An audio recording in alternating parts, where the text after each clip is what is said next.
प्यारे बच्चों, आज हम लोग डायनेमिक मेमोरी एलोकेशन के कॉन्सेप्ट को देखेंगे, क्योंकि स्टैटिक के कॉन्सेप्ट पे हमने प्रोग्रामिंग कर ली है। लिंक लिस्ट पढ़ने से पहले हमको डायनेमिक मेमोरी एलोकेशन के कॉन्सेप्ट को समझना बहुत जरूरी है, तब हम लिंक लिस्ट के प्रोग्रामिंग कर पाएंगे। फाइन। तो आप जानते हैं कि डायनेमिक मेमोरी एलोकेशन पे जब हमको मेमोरी एलोकेट होती है तो वो रन टाइम पे एलोकेट करती है। ठीक है, जो भी मेमोरी के वेरिएबल बनेंगे वो रन टाइम पर एलोकेट होंगे। तो डायनेमिक मेमोरी एलोकेशन में कुछ फंक्शन है, उन्हीं फंक्शन पे आज डिस्कशन हम लोग करेंगे। तो कुल अगर देखें तो डायनेमिक मेमोरी एलोकेशन के 4 फंक्शन मैलॉक, दूसरा कैलॉक, तीसरा रीएलॉक और चौथा फ्री फंक्शन। ये कुल 4 फंक्शन हमारे डायनेमिक मेमोरी एलोकेशन के समय यूज किए जाते हैं, जो प्री डिफाइंड फंक्शन है। इन फंक्शंस को यूजर नहीं बनाते, ये हेडर फाइल्स में इनबिल्ट होते हैं, यानी उस पर्टिकुलर हेडर फाइल्स में इनका डिफिनीशन तैयार किया गया होता है। जब यूजर को नीड होती है, इस फंक्शन को कॉल करता है, तो ये फंक्शन उस हेडर फाइल से अपना काम करके यूजर को वो सिस्टम प्रोवाइड करता है। तो अब ये देखते हैं कि इन हेडर फाइल्स, इस फंक्शंस को किस हेडर फाइल्स में डिफाइन किया गया है। तो ये बड़ा क्वेरी बनती है, तो आप कहेंगे stdlib.h हेडर फाइल्स में इन चारों फंक्शंस को डिफाइन किया जाता है। ठीक है, तो 1 बाय 1 हम चारों फंक्शन का यहाँ पर डिफिनीशन और इसका एक्सप्लेनेशन करेंगे। तो इतनी बात तो जान गए हम कि ये 4 फंक्शन हमारे डायनेमिक मेमोरी एलोकेशन में जो रन टाइम पे अपना काम करते हैं, stdlib.h हेडर फाइल में इनका डिफिनीशन या डिक्लेरेशन किया गया है। तो 1 बाय 1 करके हम लोग इसको देखते हैं।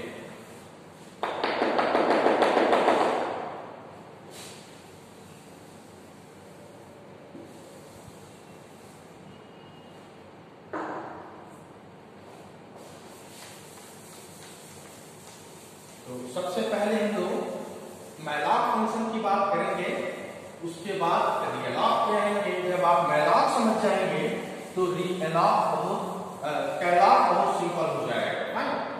अब मैलॉक फंक्शन को अगर मैलॉक का पूरा नाम देखें तो इसके नाम से ही पता चलता है मेमोरी एलोकेशन, यानी रन टाइम पे इस फंक्शन के थ्रू हमें मेमोरी एलोकेट होती है और एक वेरिएबल बनता है।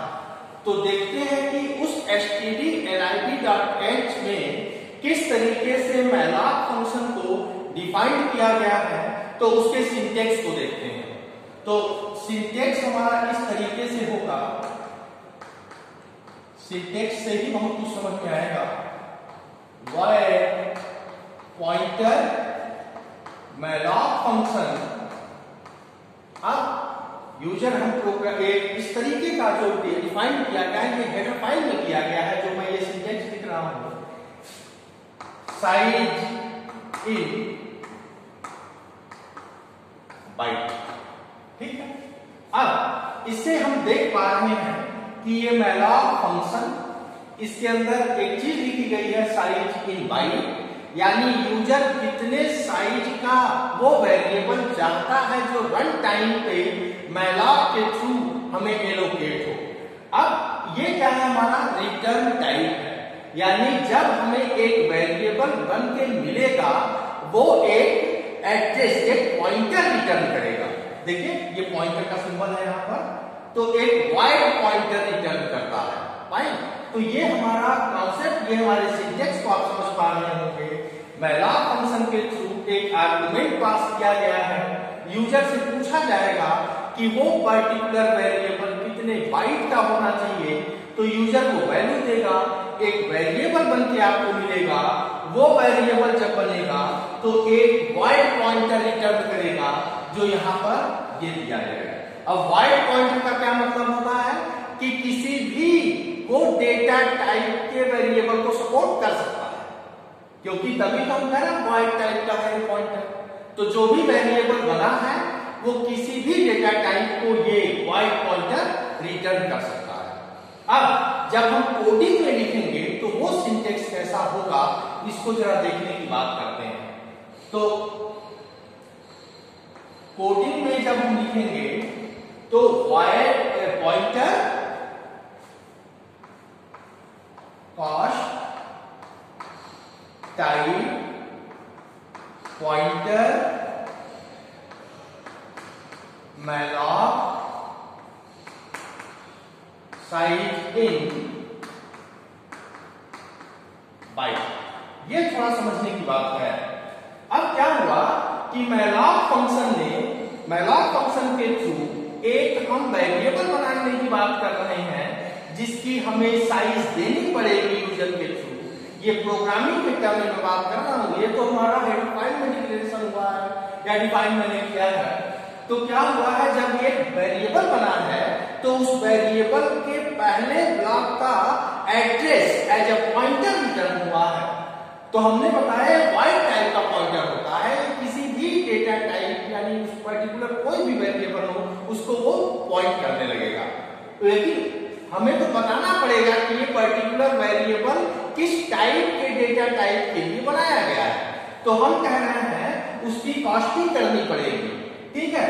तो अब क्या हुआ, जो वेरिएबल बना है उसका एड्रेस, पहले ब्लॉक का एड्रेस इस पॉइंटर में हम स्टोर करेंगे और उस डेटा टाइप के लिए हम इसको कॉस्टिंग करेंगे कि ये वेरिएबल पर्टिकुलर किस डेटा टाइप के लिए बना है। तो हम यहाँ पर कॉस्टिंग करेंगे, मैलॉक फंक्शन कॉल किया गया है और हमें साइज बताना पड़ेगा, तो हमारा एक वेरिएबल बनके तैयार हो जाएगा। अब यहाँ पर एक एग्जांपल देखें। अगर मान लीजिए कि ये पॉइंटर है, कॉस्ट टाइप हमने क्या किया है, इंट टाइप का वो वेरिएबल चाहते हैं, इंट टाइप का वेरिएबल चाहते हैं। ये मैलॉक फंक्शन और साइज इन बाइट, मान लीजिए 10 बाइट का हम वेरिएबल चाहते थे, तो एक वेरिएबल हमको 10 बाइट का बन के मिल जाएगा, 10 बाइट का यही करेगा। ये हमने अगर कोड लिख दिया तो इतने 10 की वजह से ये 10 बाइट का एक वेरिएबल बना के देगा। और आप जानते हैं कि हर ब्लॉक 1 बाइट का होता है, तो इसमें 10 बाइट होंगे हमारे। फाइन। अब क्या होगा, ये पहले वाले, अब आप ये भी जानते थे, मैंने बताया था कि difference between static and dynamic memory allocation की जब बात मैंने की थी, तो यहाँ पे बताया था कि ये मेमोरी में कहाँ मिलेगा हमको नहीं पता। This is a logical address. अगर मान लीजिए इसका एड्रेस 100 है तो इसका एड्रेस 101 होगा, इसका 102 होगा एंड सो ऑन। यानी 100 से लेके 110 तक की हमारी ये एड्रेस होगी और ये वेरिएबल को मिलेगा। अब क्या करता है, ये पहले ब्लॉक के एड्रेस को रिटर्न करता है, तो ये एड्रेस कहाँ आ जाएगा, यहाँ पर आकर स्टोर हो जाएगा। अब ये वेरिएबल क्या है, किस डेटा टाइप के लिए बनाया है, तो हमने यहाँ पर कॉस्टिंग कर दी, कॉस्ट टाइप इंटीजर टाइप के पॉइंटर में टाइप कॉस्टिंग कर दी। अब ये क्या करेगा, किस टाइप का वेरिएबल बना, इंटीजर टाइप का बना। और आप जानते हैं कि जिस टाइप के, जिस नेचर का पॉइंटर होता है उसी टाइप के वेरिएबल को वो पॉइंट करता है। तो हमने कॉस्टिंग किसको करी, पॉइंटर को। अब पॉइंटर किस नेचर का हो गया, इंटीजर टाइप का, यानी वो किस टाइप के वेरिएबल को पॉइंट करेगा, इंटीजर टाइप के पॉइंटर को, इंटीजर टाइप के वेरिएबल को पॉइंट करेगा। तो ये है हमारा मैलॉक फंक्शन। और मैलॉक फंक्शन के साथ कुछ और बेसिक में बातें बता दूं। मैलॉक फंक्शन क्या करता है कि एक आर्गुमेंट लेता है। मैलॉक फंक्शन हमेशा एक ही आर्गुमेंट लेता है और वो आर्गुमेंट है साइज इन बाइट। तो मैलॉक फंक्शन कितने आर्गुमेंट पास करता है, कितने आर्गुमेंट यूजर से लेता है, एक साइज इन बाइट। और दूसरी बात मैं बता दूं कि जब मैलॉक फंक्शन के थ्रू कोई वेरिएबल बनता है तो वो वेरिएबल इनिशियलाइज करके नहीं देता है। अगर आप इस पॉइंटर की मदद से उस बने हुए वेरिएबल को एक्सेस करेंगे तो उसमें गार्बेज वैल्यू दिखेगी। क्यों? क्योंकि मैलॉक फंक्शन कभी भी हमारे उस बने हुए वेरिएबल को इनिशियलाइज नहीं करता है। तो दो सबसे महत्वपूर्ण बात कि जो आप साइज दिए हैं उस साइज के अकॉर्डिंग को एक ब्लॉक बना करके दे देगा और एक वाइड पॉइंटर रिटर्न करता है। जहां पे मैंने बताया है उस एड्रेस को अगर हम प्रोग्राम में कोड कराएं तो वो इस तरीके से आता है। जो एड्रेस पहले ब्लॉक का एड्रेस जो रिटर्न हुआ है हम उसको पॉइंटर में स्टोर करते हैं और वहां पे हम पॉइंटर को कॉस्ट टाइप करते हैं, क्योंकि यहाँ पे लिखा गया है कॉस्ट टाइप पॉइंटर कोई भी हो वो 2 ही बाइट लेगा। लेकिन ये बहुत मायने रखता है कि वो पॉइंटर किस नेचर का है। अगर पॉइंटर हमारा इंटीजर है तो वो 2 बाइट से आगे बढ़ेगा, इंक्रीमेंट या डिक्रीमेंट लेगा। अगर पॉइंटर फ्लोट है तो 4 बाइट के अकॉर्डिंग वो इंक्रीमेंट करेगा। कैरेक्टर टाइप का है तो 1 बाइट से इंक्रीमेंट करेगा। लेकिन पॉइंटर ऑलवेज कंज्यूम 2 बाइट, इसीलिए हम पॉइंटर को टाइप कास्ट करते हैं कि पॉइंटर किस नेचर का है। पॉइंटर इंटीजर है तो ये इंटीजर टाइप के वेरिएबल को पॉइंट करने लगेगा। तो 2 डिफरेंसेस हमने बता दिए। पहला कि पॉइंटर ये जो हमारा सिंटेक्स बना है वो एक ही आर्गुमेंट लेता है, और दूसरा हम बता रहे हैं कि जो वेरिएबल बना है ये कभी भी इनिशियलाइज करके नहीं देता है, ये गार्बेज वैल्यू उसमें बनी रहती है। और हम इस पॉइंटर अगर पॉइंटर के मदद से उस पर्टिकुलर वेरिएबल को एक्सेस करना चाहें तो कर सकते हैं। इसका एड्रेस हमें मिल चुका है। जैसे ही हम इस एड्रेस को देखेंगे 100 पे आ जाएंगे और एक ही वेरिएबल बना है जो 10 बाइट का है। अगर यूजर 20 बाइट चाहता है तो यहाँ 20 लिखते हैं, 50 चाहता है तो 50 लिखते हैं, तो 50 बाइट का एक ब्लॉक बना करके हमें मिल जाएगा। तो ये था मैलॉक फंक्शन को। अब थोड़ा हम लोग कैलॉक फंक्शन के कॉन्सेप्ट को देखते हैं। बहुत आसान, very simple malloc and calloc function.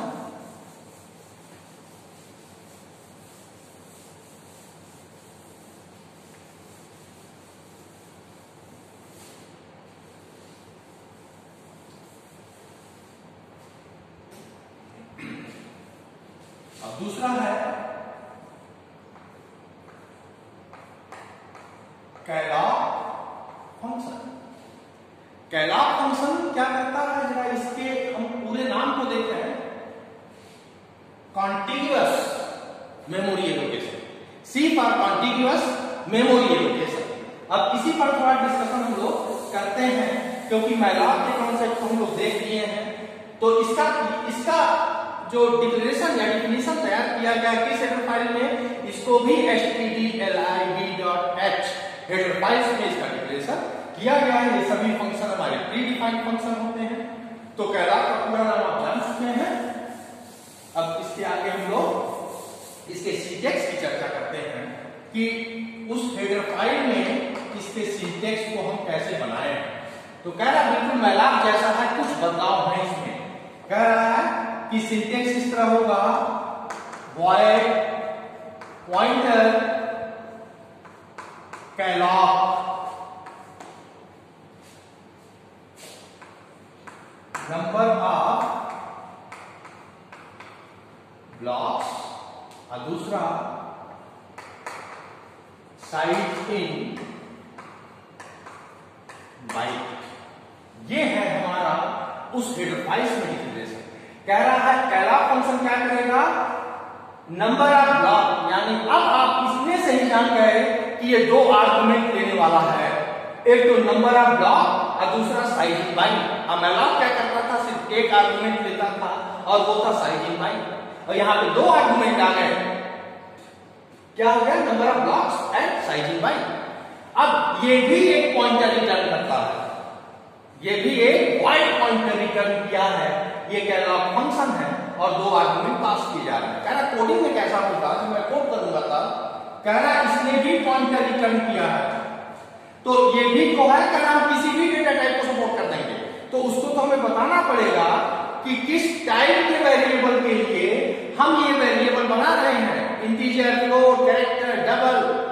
तो ये वॉइड टाइप का है, तो वॉइड होने के कारण हम इसकी टाइप कास्टिंग करते हैं। तो पॉइंटर यहां पर कास्ट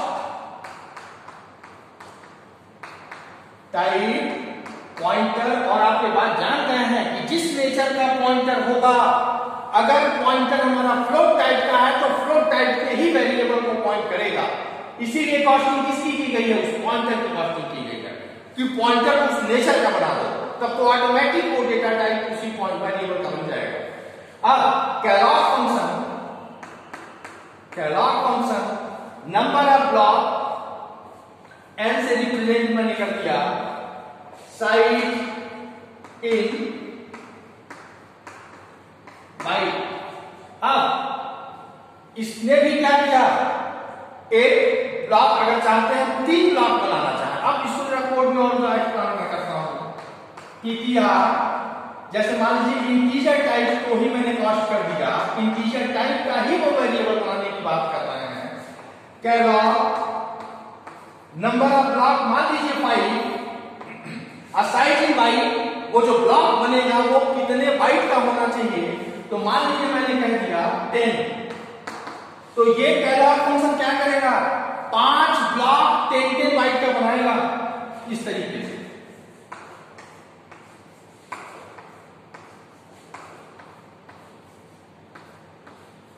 कैलॉग फंक्शन 1 2 3 4 5, क्योंकि नंबर ऑफ ब्लॉक हमने कितना रखा है, 5 रखा है। हर ब्लॉक की साइज कितनी होनी चाहिए, 10 बाइट, तो ये 10 बाइट, ये 10 बाइट, ये 10 बाइट, ये 10 बाइट और ये 10 बाइट, सभी 10 बाइट के बनेंगे क्योंकि मैंने 10 यहां रखा है। अगर आप 20 चाहते तो 20 बाइट के बनते 5 ब्लॉक, ठीक है। अब इस वाले ब्लॉक का एड्रेस रिटर्न, अब इसका भी नहीं, सबका नहीं रिटर्न करेगा, सिर्फ पहले वाले जो 5 ब्लॉक बने हैं उस पांचों ब्लॉक का जो पहले ब्लॉक के पहले बाइट के एड्रेस को रिटर्न करेगा, जो जाके इस पॉइंटर में जाकर स्टोर हो जाएगा। अब ये पांचों ब्लॉक किस टाइप के होंगे, इन्हीं के लिए हम कास्ट टाइपिंग कर रहे हैं, और ये कह रहे हैं कि इंटीजर टाइप के होंगे। फाइन, अब पांचों इंटीजर टाइप के हो जाएंगे और हम अब डेटा एलिमेंट को स्टोर कर सकते हैं। अब 10 बाइट का है, इंटीजर टाइप का है, तो सभी ब्लॉक में कितने इंटीजर टाइप की वैल्यू आएंगे, 5, क्योंकि इंटीजर के 2 बाइट, ठीक। अब इस तरीके से हम कैलॉग फंक्शन को भी समझ पाए हैं। तो दोनों में अगर डिफरेंस करने की बात आए, major difference between malloc and calloc, तो मैलॉक में आप क्या कहेंगे कि मैलॉक ऑलवेज टेक 1 आर्गुमेंट, और जो वेरिएबल हमारा होता है वो इनिशियलाइज करके नहीं देता है। लेकिन अगर आप कैलॉग फंक्शन की बात करते हैं तो कैलॉग 2 आर्गुमेंट देता है, नंबर ऑफ ब्लॉक और साइज इन बाइट, और दूसरी बात जो हम कहेंगे कि ये इनिशियलाइज करके देता है, ठीक है। जब भी ये वेरिएबल बनाएगा इनिशियलाइज विद 0 से इनिशियलाइज करके ये वेरिएबल बना के हमें देता है।